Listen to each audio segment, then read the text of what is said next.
I'm going to call to order the March 2nd meeting of the Kingston Public Library Board of Trustees. This is a postponement from our February meeting, which was changed due to the blizzard. In attendance, we have trustees Matthew Donahue, Emily Bruce, Jen Quackenbush, Andrew Koska, Lee Lewis virtually, myself, Emily Curtin, and Library Director Donald Cologne. The first item on our agenda is minutes approval, and that was sent out with the packet for this evening. Did anyone see anything that needed to be edited or changed? Not seeing anything. I'll take a motion to accept the minutes as presented. Are we voting on February and January?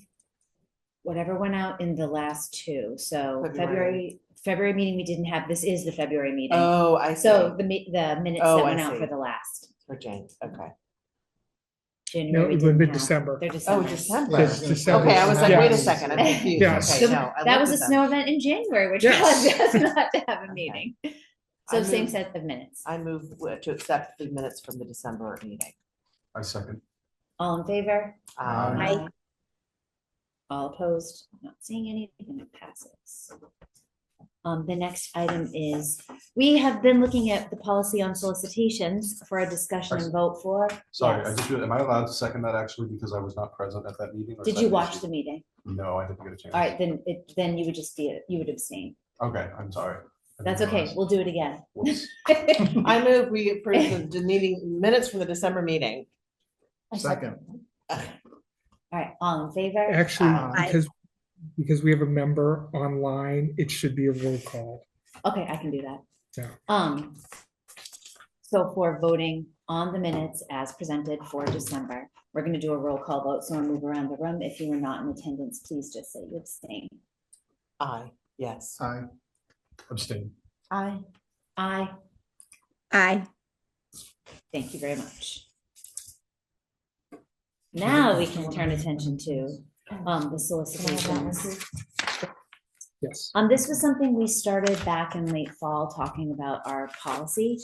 And Donald was kind enough to gather a lot of examples of other libraries' policies so we could take a look at them, and they were sent out. I resent them today just because it had been so long. And I added the Newton Free Library just because I'm fond of that policy. But if anyone had any questions about what went out or comments. Interesting how different the lengths are. Yes. Especially like Boston Public Library has like one sentence and Mhm. Cranston's like, yeah, so, Mhm. yeah, I'm surprised that a system as large as Boston Public. That's what I would have mean. Such a yeah, and Cranston is, not as long policy, I guess. yeah. I do think dealing with policies that sometimes you get bogged down once you start wanting to explain things, it just steamrolls and then you wind up with too much Yeah. explanation. Mhm. So it's always better to. It's like err on once the you side. start getting into the weeds, then you Yeah. gotta tackle every weed. Mhm. Yeah, exactly. And so I had already read this. Newton was kind of interesting to me because the gatekeeper was essentially the director's discretion, right? Mhm. So It was library administration, Right. so director, assistant director, if they have one. I believe that Donald was saying something about we would have to have language that said like in accordance or in discussions with the trustees or something along those lines, based on what we have in our own policy.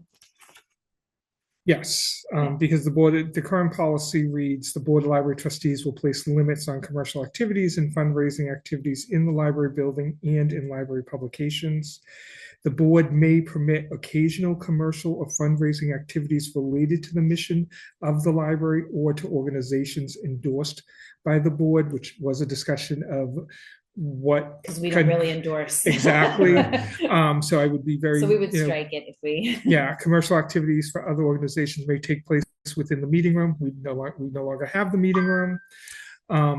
Commercial or fundraising notices may be placed on the library's bulletin boards only if they conform to the board's policy on posting and distribution of non-library materials, which somewhat conflicts with the bulletin board policy. Right. So it basically, with the solicitation policy, it's a combination of, having multiple policies that kind of overlap, that differ, as well as, solicitation, bulletin board solicitation as far as an example, Girl Scout troop wants to, sell cookies at our front entrance, that sort of thing. And to rather be a case by case scenario kind of situation to, have the blanket policy that addresses that. I personally do feel that I think the policy should be more structured that concerning rather than the discretion of the director, because that's where you can get bias because you have an individual who's making that call because it's like, okay, I had a bad experience with the local Boy Scouts, they're mean to my little Johnny. And so, no, you can't do anything here, but, some other group wants to do the same sort of thing. So I would much rather that it more go on the back of the trustees. So would you prefer that this, for instance, this sentence where it says, unless otherwise approved in advance by, here it would say Kingston Public Library Board of Trustees? Exactly, yes, Yeah. yeah. I agree with that. Yeah, it It does allow also for takes some, the focus off of you, and if we have to make a tough decision that doesn't. Yeah, put it's a you in the group, crosshairs of that. discussion and Yeah. different personalities and things like that. It then doesn't appear to be a single bias. and it does allow us to approve something if we're really all struck by it. That kind of thing. Yeah, I agree with that. So are you more comfortable with the existing written policy changed or altered, or would you be open to adapting something like this with the bullets? I would be more open to adapting the policy that's Newton has, Okay, making so slight changing, changes. well, changing it from Newton to Kingston. That'd be the first one, yes, absolutely. Yeah. Well, hold on. Are we not allowed to make policy? If we don't have matching funding, it doesn't count. Look, we do not allow any solicitation. Okay?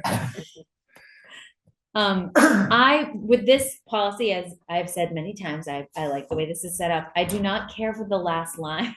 It feels very threatening, where it says failure to comply with this policy may result in suspension of library privileges as outlined in the behavior policy. I don't think we need to circle back to our behavior policy, and I don't think we need to Right. I don't think we need to make that statement at the end. I mean, one would assume if you break the rules, there are consequences. That is a known thing. People know about that. So I don't think we need to be explicit. So I would actually end it after the bullets. Like I wouldn't continue. Yes. One thing I will point out is that with the last bullet, that while soliciting support for a particular, as it's listed here, for political party, candidate, cause, a ballot measure inside the library or on library property, any potential candidates can solicit signatures in the library. That is because right now papers were, you can pull papers, and that came from the clerk's office that there was a case involving this.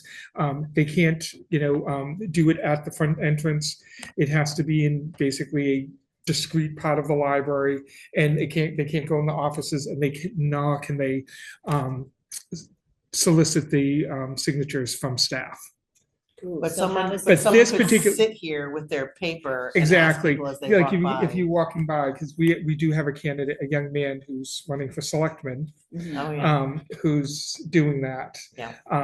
So we'd say, just to, you walk by and say, oh, excuse me, I'm running for board of selectmen. Would you be interested in, signing to get me on the ballot or what have you? That we have no choice in. That has to be But allowed. maybe we could put some language about we get to decide where in the library they get to, like, they can't be by the door. They can't set up a table right by the entrance. Yeah, they Right, can't do. yeah, They can't do the entrance, and they can't go into any staff only areas. But I guess they don't have to get approval. They can just show up one day and start doing Correct. it. Correct. So we could just say in high traffic areas. It sounds like that, like, the entrance, the foyer. Yeah. I have two picky questions just because I'm a thought experiment person when it comes to this kind of thing. Number one would be with the staff thing, which you mentioned, obviously a staff member who is like on duty, quote unquote, could not sign such a petition or things of that sort. But if the staff member was off duty, if it's like my shift is over and I'm leaving for the day and I'm now a private citizen, correct, would they then just hypothetically be permitted to sign that kind of thing? correct. Okay. Correct. It's a case of being on the clock, and especially if these are potential positions that would be more management that would trickle down. So it would be a case, so it would be an awkward situation for, a Yeah. potential library trustee to go up to a library staff member and say, hey, can you sign this? And Well, there goes my whole campaign. I'm Yeah. playing. And I guess my other question is sort of thinking about placement as well, like the physical placement in the library. Would there be, I know what I want to ask here, but I'm trying to figure out how to ask it the least awkward way possible. Would there be like one or maybe two, but more likely one place set aside for any candidate who would seek to do that kind of thing on the premises, so that we would, Designated area. a sort of designated area. I So mean- that way it wouldn't be like, oh, well, you told me I have to be in this place, but you told so-and-so they could be in this place. And that way nobody ends up accidentally or otherwise demonstrating bias, or there's no because one at loggerheads over that. because I, kind of thing. I think that it might be where people might be more comfortable with. So, for example, maybe somebody who is a younger parent might be more comfortable sitting in the children's room and speaking to other parents and trying to get those particular folks or what have you. Okay. I also think that with the setup of the lobby area, with the furniture from the foundation, it kind of has segmented the area. So there have been various places, like, so the young man, he's just been in one of the sections. So I don't think that we need to necessarily designate, Okay. because then there's also the concern that if we say, oh yeah, you can do it, but it's in the far corner in the stacks, Yeah. then somebody could say, hey, you're, kind of squash my, my attempt at, my candidacy or what have you. So As a constructive dismissal or constructive eviction, this would be like constructive solicitation, I guess. yeah, we'll call it that. Well, I was just gonna say, but it's getting weedy.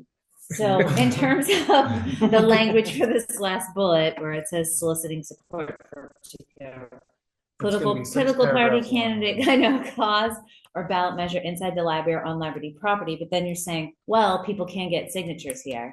Correct. So I mean, how do we want how do we want this to read so that people are aware? Well, that I they think can, there's, when I look at this, to me, this can read as that I am running for library trust. You're running for library trustee, and I am here trying to solicit support, whether it's holding signs outside the front door or just, wearing buttons and passing things. campaigning. Yeah, exactly. Campaigning. Do we want to As say opposed something to like the sole signatures. exception is gathering signatures to get on the ballot, whatever? I mean, Whatever the there right could be language is. terminology to that. Okay, Yeah. that's what I was. accepting ballot Yeah. signatures. So Can I just ask a clarifying question, Donald? Is the idea that we can't limit people from doing that, essentially that they're private citizens who are just having casual conversations that happen to be political? Like, is that sort of the idea, is just that if they're sitting there and they're talking to people one-on-ones and the people and inviting somebody to sign something, that we can't limit that as differentiated from somebody who's like actively campaigning? Hmm. Is that why it's required to be permitted in the library? To get back into the weeds, what about And Because that's So what about if I'm just a private citizen talking about my snow plowing company to various right. Like, yeah, I guess I'm trying to figure out what the fine line is that well, we're that's exactly it. It's a conversation. So all I can, respond with is that it's what's been dictated to us by the town as to what is, and there was, I believe, a court case that was cited that this was a fundamental right of folks to be able to do that. can I interrupt? There's language in the Cranston one about this that I just noticed. Candidates with nomination papers may canvass for signatures, they say, outside of the library building, as long as it is done in a reasonable and unobtrusive manner. Canvassing is prohibited inside library buildings. Maybe we could use that language. sure. And the other it document. sounded like we the can't use Cranston. that last sentence though. Well, no, I'm not saying, She'll, yeah, yeah, change it. for but our- the yeah. candidates with nomination papers may canvass for signatures. That's what we're talking Correct. about. In That's correct. unobtrusive places. Right, Correct. so we can add that language or a version of that, saying that is the exception to this. And I wonder if we even say like per town requirements, so that essentially this is a fine line that if push came to shove, is being created by their advisement rather than us, you know? Right, if they ask more, we can just point to that. Yeah, I mean, that ultimately, like, our policy may say, like Newton's, that soliciting political support is prohibited, but we are This was under the town, and so there's this canvassing exception per town requirements. All right, so Yeah. when I redraft this and we look at it again, We're I will getting close to that. incorporate Yeah, yeah. that, and as Lee made the note, per town requirements at the end Yeah. of that language. Mhm. And I So will, both. get the formal response from the clerk's office as to what. Their language. So it may be more of a state level thing versus the town level. All right, Cool. See, so Cranston's was 20 pages long for a reason. Who knew? Good job finding that one Thank sentence. you. Well, I thought maybe there's something in here that says what we're all trying to articulate, but yeah. Were Who any knew, of the, Thanks, did Cranston. any of the other bullets, do you think need to be altered for our purposes or edited? Well, the second bullet says gathering signatures, So that would be. so I don't know if we Struck. want to, Just if cross we it want to out. clarify what that means, because there are other signatures we don't allow people to get here, right? Not just nomination papers. Are there What else do others? they want signatures for? Well, Petitions? petitions or, you know, We Right. could be gathering petition signatures. If we yeah, want to be more. Mhm. or Right. gathering signatures and then parentheses, except as noted below, because that it kind of gives us Yeah. that get coverage. So Yeah. this, really the nomination papers are the only thing they can get signatures on, nothing else. Okay. Maybe say that. I almost start to wonder, like, the rationale behind the nomination papers one, does that extend to petitions? I think that was to her point about what was the legal rationale behind this? So, yeah. I also wonder, and I don't know how much this would necessarily play into it, if someone is collecting signatures to run in a partisan election versus a nonpartisan election, like for example, the municipal elections obviously in Kingston are nonpartisan, nobody's delineated by a certain party designation Right. on the ballot. Would it make a difference if someone is collecting for a primary campaign for a specific party or for an election in which party aligned candidates are delineated? Like it says I feel like we Republican or can't stop Democrat or them whatever from else on the asking, ballot. but Yeah. people can decline signing. Right. Like Yeah. that, you know, Okay. we can't stop them from requesting a signature, but people can certainly say, oh, No, no, I'm thank not you. interested. Okay. Yeah, But then back to, does that extend to petitions? yeah.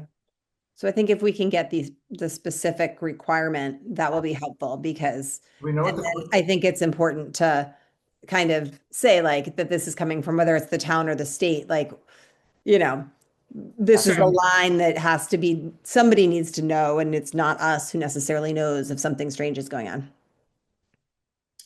So regarding the solicitation of signatures for initiative petitions and or nomination papers. Okay.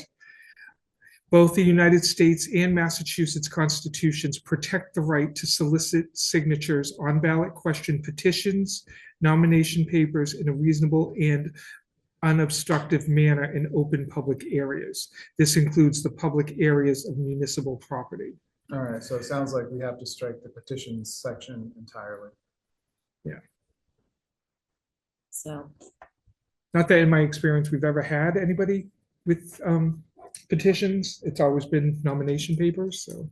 so I just- could see like kids wanting to get involved with something like that. And like, honestly, it seems like a good environment for them to do that.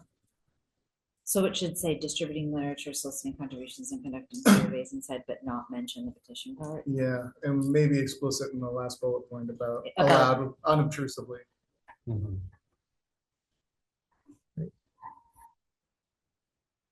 I just forwarded you that email because there's a longer Okay. thing. That way you can. Good thing we're meeting again in 2 weeks. So we can look at this and that's already. Anything else we want to change while we're at it?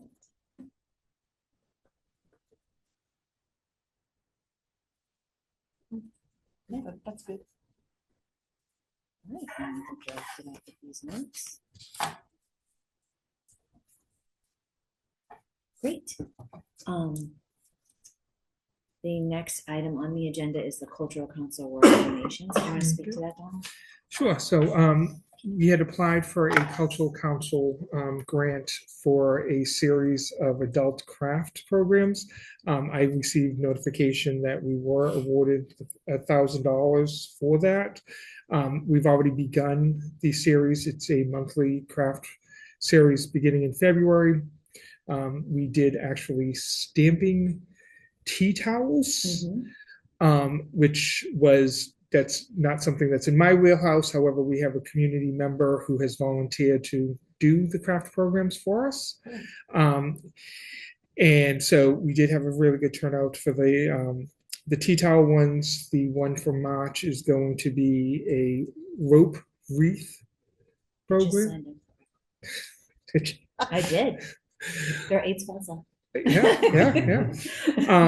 And then we're going to do a teacup or mug floral arrangement, wood flowers again, because that's been a big hit, and one other craft. So Jen Simpson, who is a resident of Kingston, has graciously volunteered to host the programs. So we're holding them over at the Font School and stuff. So it was, a really good program last 2 weeks ago. And so along with the cultural council, we've received more donations. The flip side is, unfortunately, this is in memory of folks who have passed. So we have, received a few more donations in memory of them. The main donations have been earmarked for materials, for print materials. So we will, honor those wishes and use the funds as such. Thank you. And the next item is Evergreen. Okay, so Evergreen is the new system that the library in OCLN is moving to as far as the ILS system. There has been ongoing training for the staff, as well as they've opened up the test database so staff can practice a lot of the functions that they normally do the day-to-day. With a lot of the training, unfortunately, there's a lot of local rules that will be applied once we're up and running. So unfortunately, during the training sessions, people have questions and they're like, sorry, we can't answer that because yes, you can do this, but your local rules might not let you do it. So there's still a lot of that. So, a lot of vagueness in some of the features and things. Is that more driven by us or the town or? It would be OCLN. So for example, Evergreen comes and says, you can place 1 million holds, but OCLN might have, we might have bylaws that say you can place 100 holds.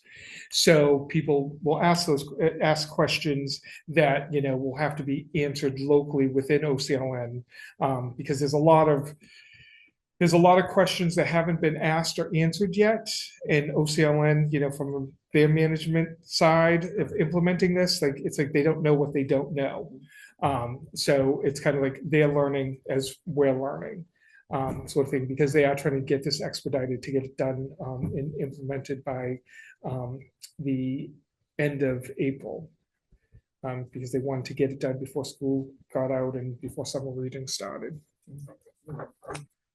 So there's still more training coming. Okay.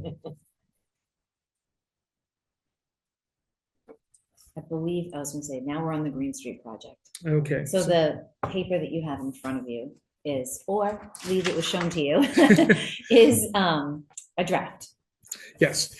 So I had been approached by the town planner about some work that is being done on Green Street. The town had received a grant, I believe it was an ADA grant, to make Kingston more walkable and accessible. So I met with the head of Streets and Parks and one of the town engineers. What they're doing is they are implementing crosswalks from one side of Green Street to the others, and in the process, in making them ADA compliant. crosswalks, which is something that, we need. And one of the other things that they discussed is potentially redesigning the Green Street entrance to the library so that we lose the half circle and it becomes more of a traditional parking lot entrance. With that, we would gain more green space. So there were suggestions made to me that, we can put benches out there, what have you. But I'm not jumping to there until we see what the final, look is. So they, wanted me to submit this to the board, just as more of an FYI. It will, we believe from the design, it will help curb a couple of the issues that we have with the current setup. One of which is, even though we've painted arrows in that entry and exit way, people are still going the other way. And when people do enter certain ways, they're kind of flying in. Where this will give it more of a natural kind of turn. Kind of force them to slow down. Yeah. And there would be the sidewalk would be redone along the parking lot, and there would be, so at the front entrance, the high curb. So if you're standing at the entrance of the library looking at that parking lot, that big high curb, that would actually be gone and it would be redesigned. It's still, because of the slope of the parking lot, it would be designed so that it would still direct water away, so that when it rains, normally the water comes back. That big curbing directs it away from the entrance. But this design, they kind of got technical with me on it. So I said, that's fine. If you know what you're the experts, if that's what it's going to do, I just want that end result that we're not going to get water in the entrance. So it will impact that. They are trying to get it done as well before school gets out. Wow. And so because they basically have the funding, it's just a matter of implementing things.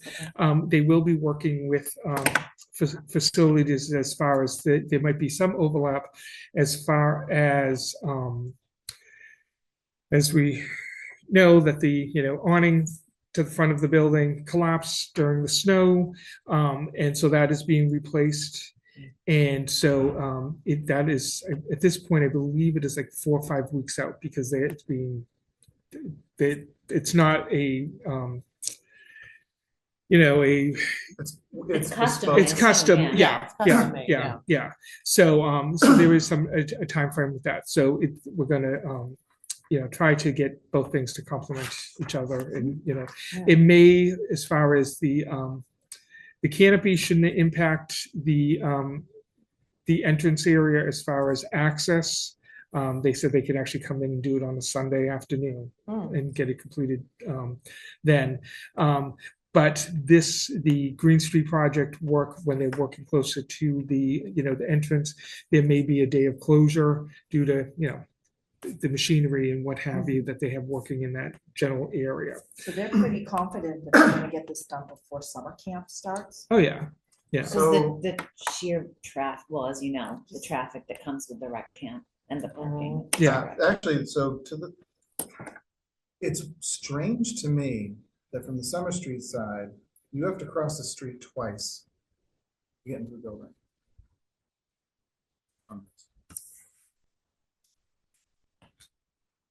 I mean, If you're coming from here, you have to walk all the way here, cross, and then cross again to get into the building, as opposed to just having the crosswalk here. So initially, when we had the first conversation, the discussion was that they were going to be putting 2 crosswalks in on Green Street. So one would be further here, so it would be closer to Summer Street, and then the one that is shown on that, which would be to the left of the existing entry that we have now.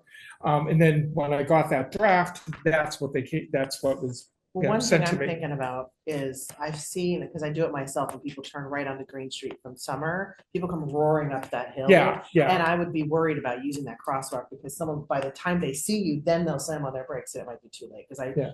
people kind of go vroom to get up that It's kind of hill. interesting. Yeah. So it might be a safe, I don't know if that's the reason, but that occurs to me. I mean, that would be my Yeah. thought is, Yeah, just That's a good safety. We all do it. Yeah. We all do it. Yeah. So I wouldn't, and I'd hate to. Look, It's a we have- steep hill. We have lives to No, but live. you We gotta have, It's a steep hill. we have our pot roasts to get home to. but-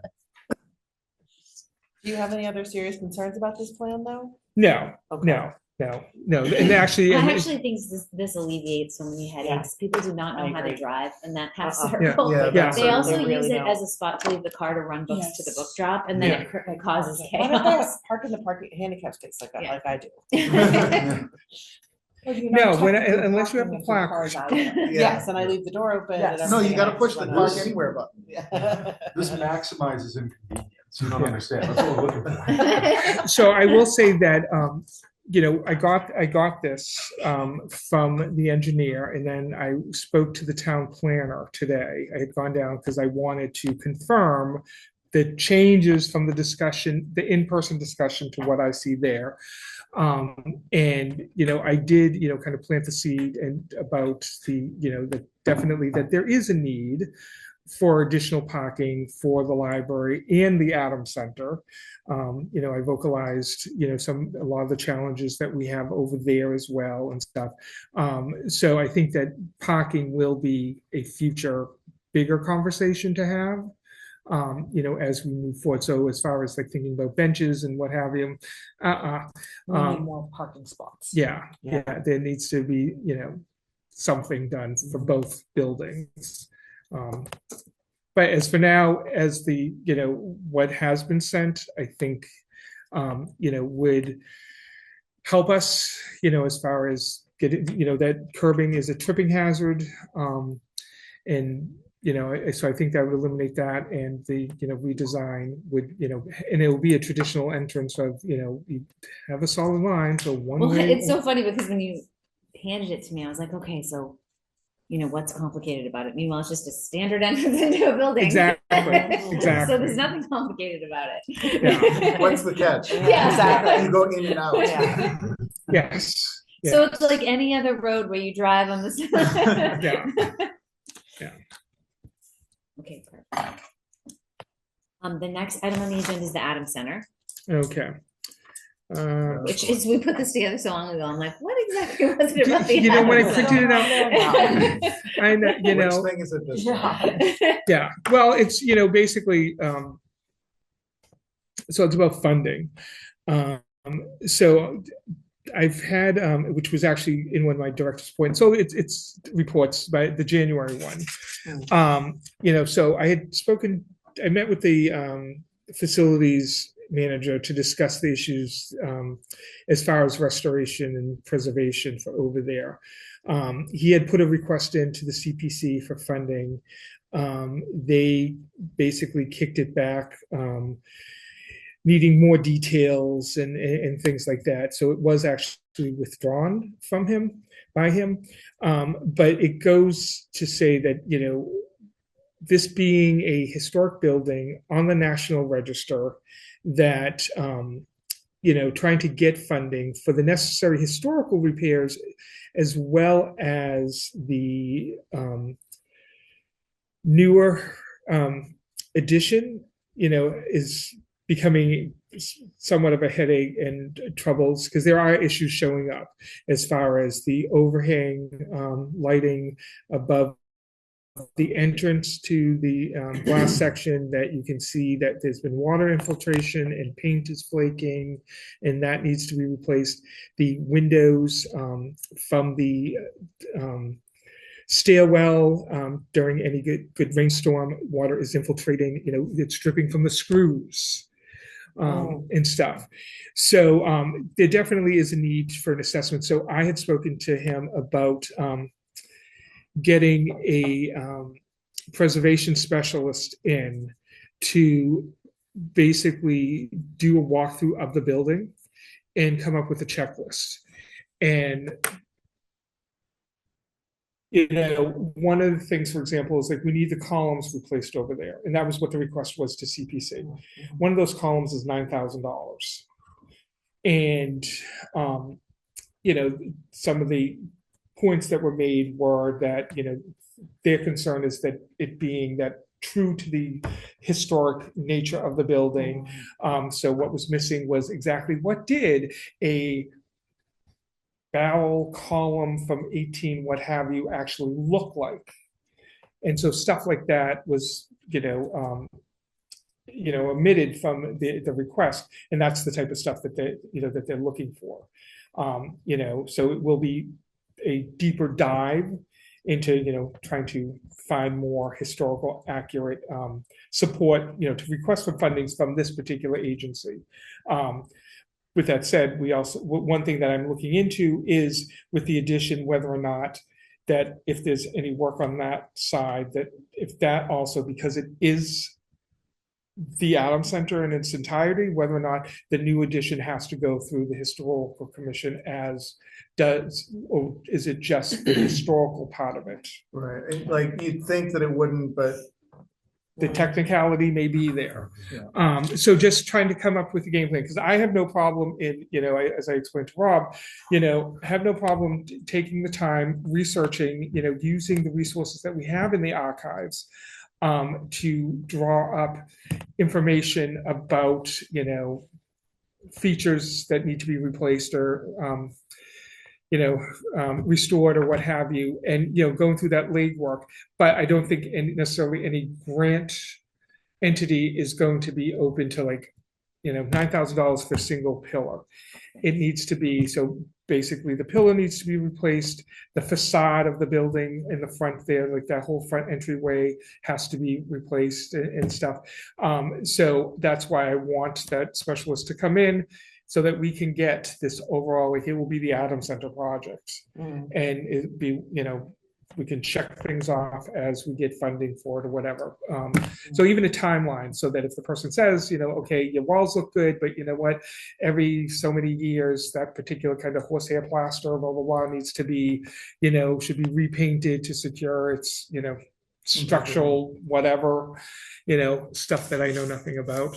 Have you been able to identify a preservationist who can come in and do the work? So he he did a little research, and he did have somebody that could do that, but then it's a case of needing to fund paying that person. And so, which that doesn't necessarily scare me. It's just a matter of okay, let's see if we can get this thing to work, and get our to-do list together. and long term, it should save money, right? He's going to identify. Yeah, absolutely. So basically, if we, instead of being reactive and responsive, we're being proactive, and actually doing maintenance to it. So that's the goals with that. So there may be times, that I will be researching heavily and trying to find out as much information as I can to help support, any grant applications or what have you for, getting restoration and preservation of the building over there. The MBLC does offer preservation and services, but it's specifically for materials. I wish that they would, offer something, because there are other libraries in OCLN that are historic. I was at a roundtable meeting, and Brockton was one. I think Rockland was another, and they basically aired the same challenges. So it's not unique to Kingston. Thank you. We're just going to roll right into the director's report. Oh, fantastic. All right, so I will try to keep things brief, but we are going back a couple of months. So Nick and I had met with the Kingston 300th Committee to outline the full calendar for calendar year 2026 for programming related to Kingston's anniversary. I attended various department head meetings. Now that the budget process is in swing, we are meeting this Thursday, actually, I have a meeting with the finance committee. I was notified at the end of last week that they would be reviewing our budget this week. So I do have an appointment set up for tomorrow to speak to the town administrator and the finance director to review our budget request. No one is seeing an issue with the request as far as, it was within the parameters, of a 2%. As we've had staff turnover, there was savings there. As we moved into the new fiscal year, so increases in the book budget was offset by, higher paid staff, leaving, and stuff like that. So Luminaries, which was so long ago, we had over 1,200 visitors that night. The Polar Bear was a huge, It was in huge 2025. success. Yeah. So yeah. Then I attended the legislative breakfast that was held in Plymouth. And so the legislative breakfast is a breakfast event that's held at public libraries with local senators and representatives, town officials to discuss and go over, their presentations, to go over bills that might be currently being reviewed, or the challenges, funding issues, et cetera, et cetera. So I have, after attending that, I have spoken with the director in Weymouth. And so we touched base last week again. So we will be working in collaboration to host another one further in the year. Together, it will be hosted in Weymouth. And what normally happens is that a little while ago, when this one was taking place, is when libraries do them, just as the budget season is starting. Unfortunately, one thing that has been said is that by the time we get to ask them for stuff and support, they've had people listening. They've been listening to people all year round. And so our thought, myself and the director in Weymouth, was that, if we can get other libraries to do one every couple of months, or, do it quarterly, or what have you, then we will be in their ear throughout the whole year. I did host one in Holbrook when I was the director there. And I think there have been ones here in Yes. the Kingston Library. Yeah. So we'll be collaborating. And the idea with the collaboration is then we're getting a crossover of representatives versus, Plymouth. So Plymouth has been hosting one for I think this was the third one they've done. So obviously you're getting the same reps and stuff. So this is an opportunity to, kind of shake it up. And let's see. And so then we move on to the February report. I gave the new town administrator a tour of the library. As part of that, we went to the back storage space. He is very fluent in procurement, so he's ready to work with us to get things going with that project. So that was a breath of fresh air. I also attended the MBLC Strategic Planning Focus Group. The MBLC had different focus groups across the state, and this one was held at the Lakeville Public Library. Basically, it's the closest one, unless I want to go North Shore or Western Mass. No thanks. Yeah. And it's on my way home, so halfway home. And so it did give an opportunity to, for library directors, and it was primarily OCLN directors. Lakeville is part of the sales library network, so I expected to see more sales directors there, but it was mainly OCLN and Western Mass librarians that came up. So it was a case of an opportunity to discuss, at our level, what our needs are, what their, visions are for, and what resources they can see in the future, to provide to us. I had applied for a Sampson Fund grant from the trust fund. It was to host a Sunday afternoon concert series, and so I spent some time contacting various musical performers. So the funny thing is that I've reached out to multiple performers, and it turns out that they all have the same agent. I'll just call her their agent.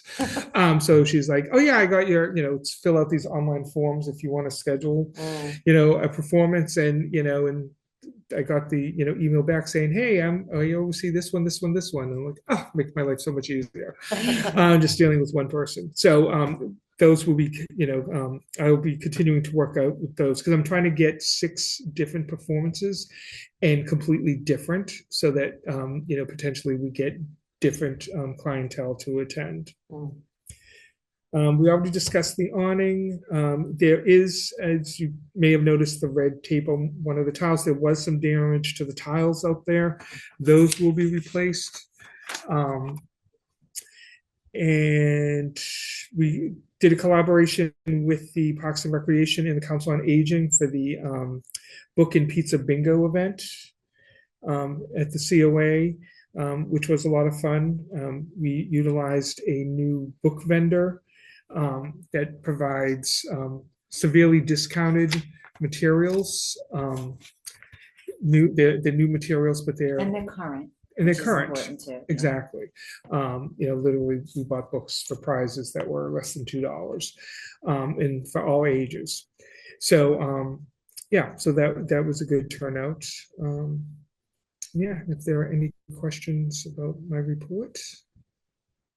Any questions?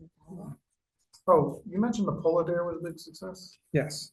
I don't understand that concept. I wasn't able to make luminaries. My dad and I went to go see the Ravens game in Baltimore. Yes. So basically, since we didn't have a Santa Claus, I did drive, the library director did dress as the elf. So as an option, I actually wanted to get the Grinch. However, they wouldn't allow the Grinch during this time of the year because it was being used for other promotional campaigns. It's higher demand. Yeah, the publishers, yeah. So, in order to stick with kind of a winter theme, we got a polar bear.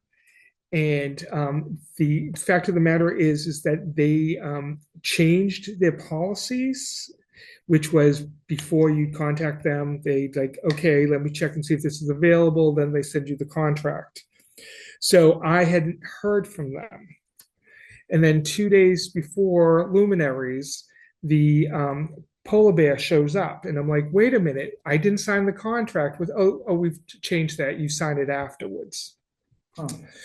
So I'm like, okay, and that's fine. So the teen librarian Parker, he volunteered to, be the polar bear. We had him in the front lobby area. We have a stand-up cardboard sleigh, and I think there was only one.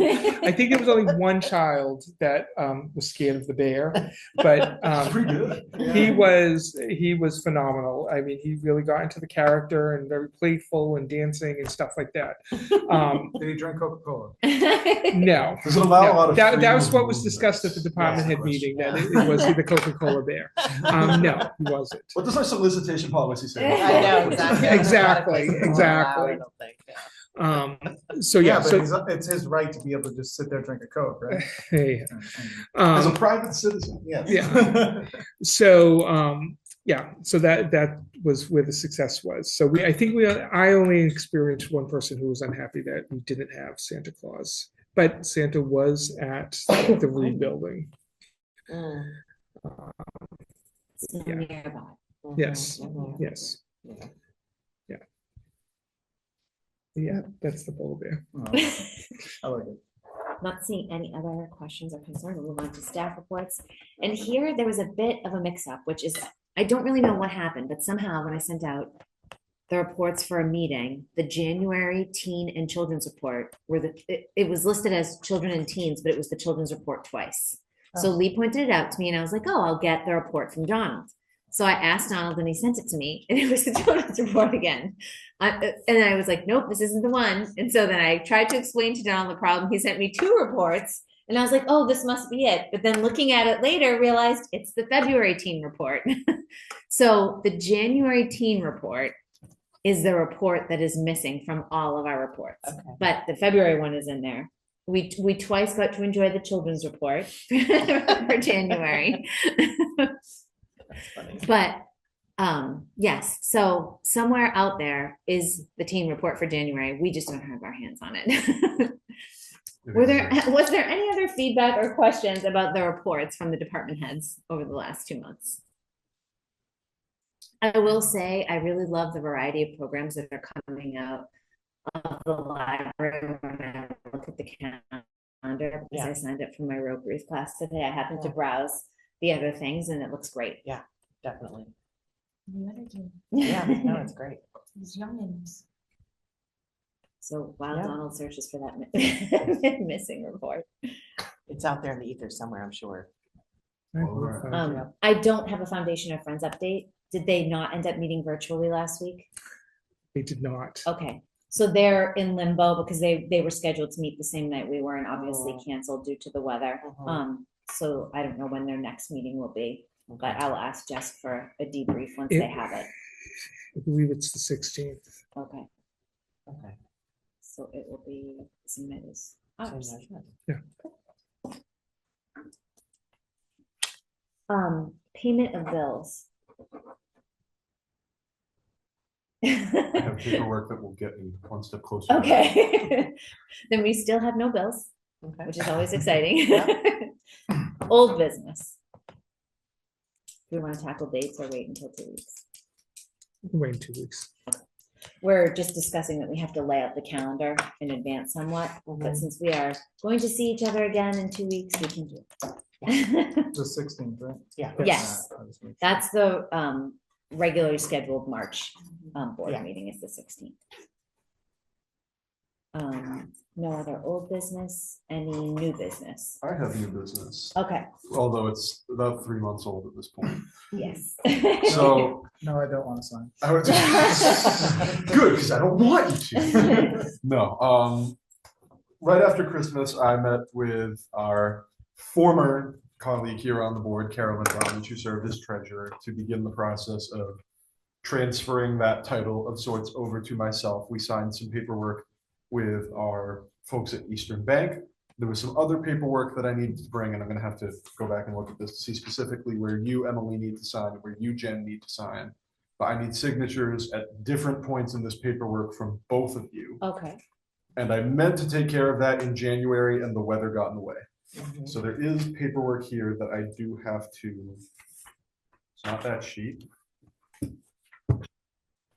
It's this sheet. I know I need one from you, Emily. And it should be like, it's pretty obvious. Your name's already printed, name and title, and then there's just a signature page or a signature line further down from it. I like how they're calling you the president. Feels Madam President, should we feels salute? big. President of the Gosh. library. Should we start calling you Mrs. President? Madam President? Jen, I think I might need one from you as well, in your capacity as secretary, although they didn't print you in here. So you might Do you just, want me just to add my? I might, just in case. I think that's what they need. I'm pretty sure it's supposed to be you. We should sign in. Like March, name, title, just so we don't signature. forget. And then, I love that we're doing this live underneath. It's very exciting. Just like Congress. He's like, oh, more C-SPAN.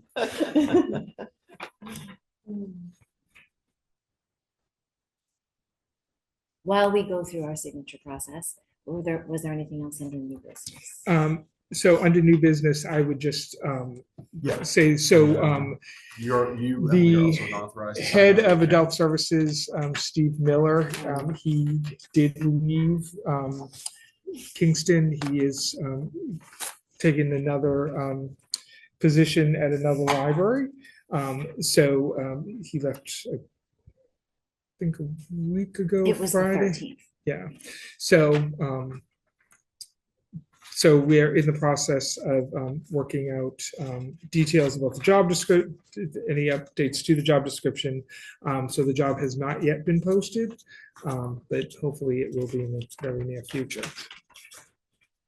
I did send out a message about that just so everybody was aware, since we were at an odd time frame of not seeing each other. Yeah. Especially crazy times. Yeah.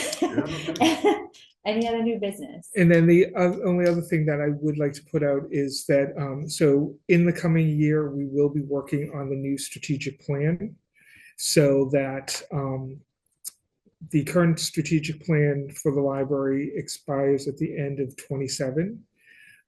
So we will be holding, community forums. So so basically what happens is that every 5 years, the library conducts a strategic plan. We'll have we may or may not have community forums where we'll have focus groups.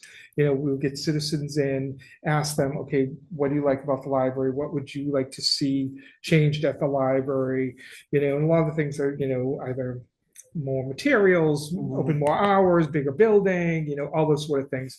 Yeah. And so we do online and paper surveys and stuff like that. And then Sorry. and then we'll compile that data, and with that, we'll create the strategic plan and an action plan. And that gets reported to the MBLC.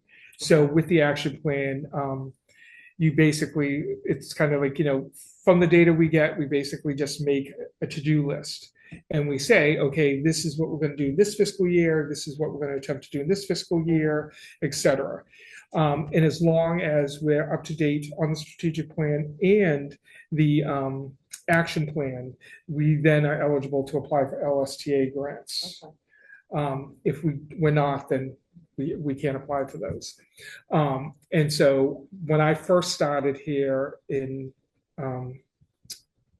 calendar year 21, I think it was shortly thereafter that we did the strategic plan, beginning in 22. And we just did community survey.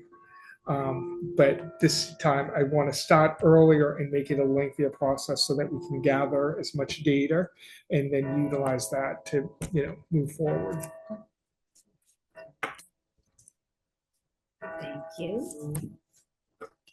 Anything else under new business? Not seeing anything, I will take a motion to adjourn at precisely 7 o'clock. I move that we adjourn at precisely 7 o'clock. Second. All in favor? Aye. All right, then we are adjourned.